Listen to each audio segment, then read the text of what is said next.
I saw an article about you shouldn't have your cell phone next to you when you're sleeping and it emits radiation. It can cause you harm.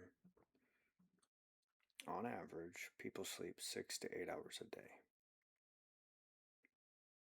So that means 16 to 18 hours we're not sleeping.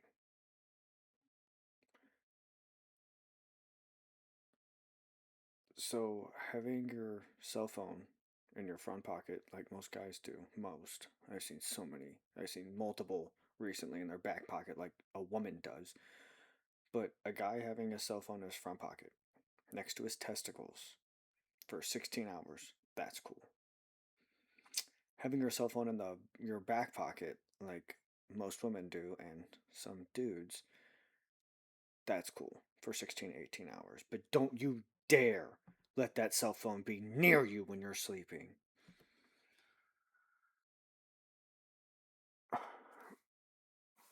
Well,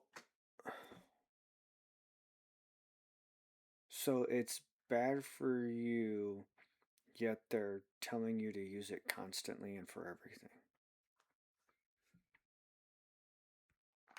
I find this odd that science tells us that our cell phone shouldn't be around us when we're sleeping, but it's okay for it to be around us the 16 to 18 hours glued to your hand, glued to your thigh, but it can't be 2 feet away from you in your bed. No, no, no. That's crazy talk. And I don't understand how people don't see what they're doing. They're picking and choosing what they want. Because if they tell you to not have that cell phone in your hand all day and don't have it on your person all day, you know what they can't do? Fill those data centers up that I talked about previously. There's no data. Where are they getting all this data? From your cell phone.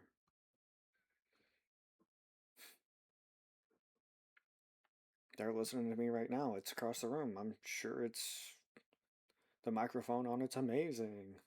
It can pick up a mouse fart from 40 yards. Yet science is telling us this, right? That we're not supposed to be having our cell phones in bed with us. But use social media all day long, please. Even though we know it's terrible for you, it's eroding mental health. We all know this. But it's like the cigarette thing. They're making so much money. It's gonna stay. Just like alcohol. It's terrible for you, but we can't stop those companies from making money. No, no, no. Even though it causes so many deaths. And I'm not even talking about the long term effects. I'm talking about drinking and driving, or drinking and just being stupid, or drinking and being sad.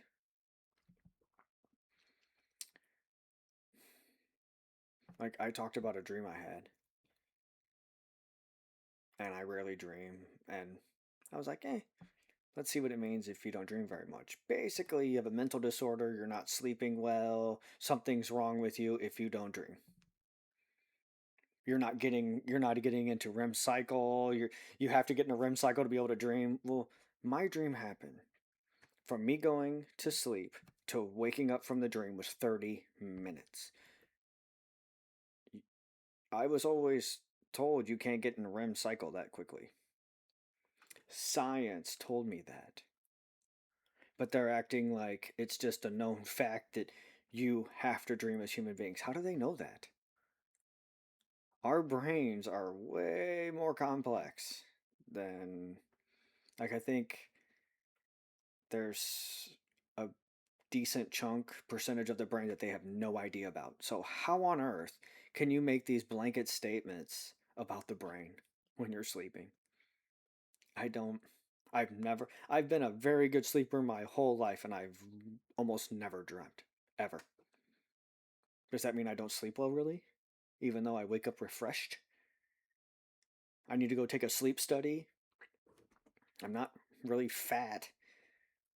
I snore a little bit, and it's gotten worse with age, but I didn't snore at all when I was younger. I yelled in my sleep when I was nervous. I just don't understand why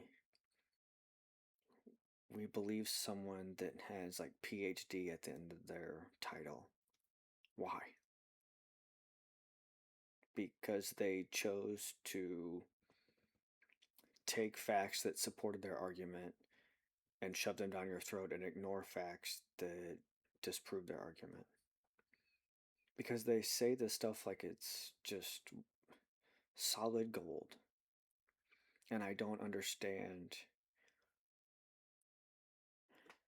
how they haven't been called out.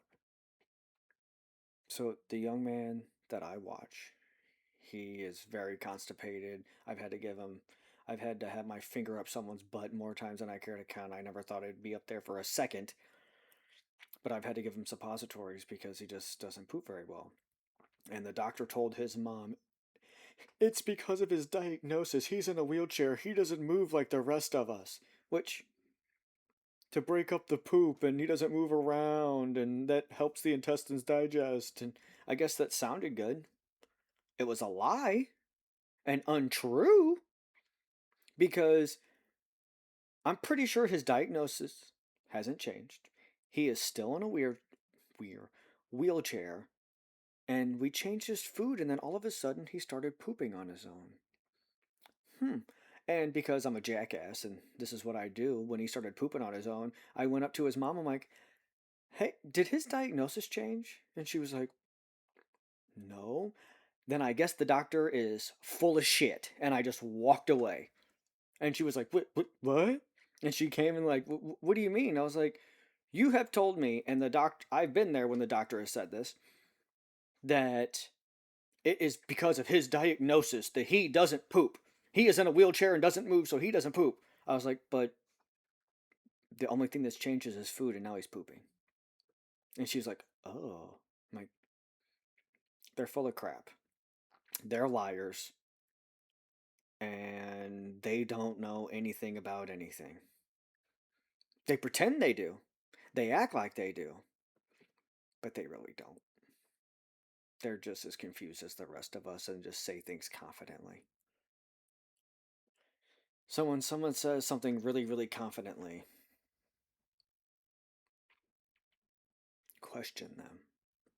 And his mother has definitely, because I asked so many questions, because she was like, oh, the doctor told me this, and I was like, and I had this question and this question, this, and she's like, I was like, yeah, you didn't ask any of those questions, did you?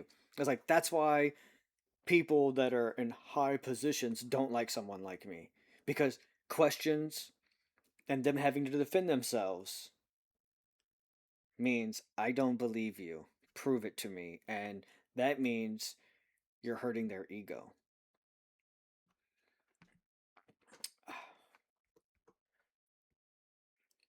So I guess this all started from me talking about cell phones and the bull crap that they lay on us. Said it multiple times. Question everything that includes me. When I say believe in God, trust in God, walk with God, question that.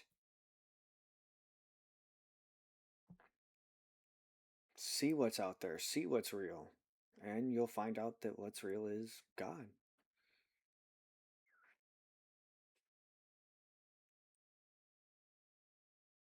He'll help you see through the crap. Because people are easy to see through if you open your eyes. And he can help you with that, amongst other things.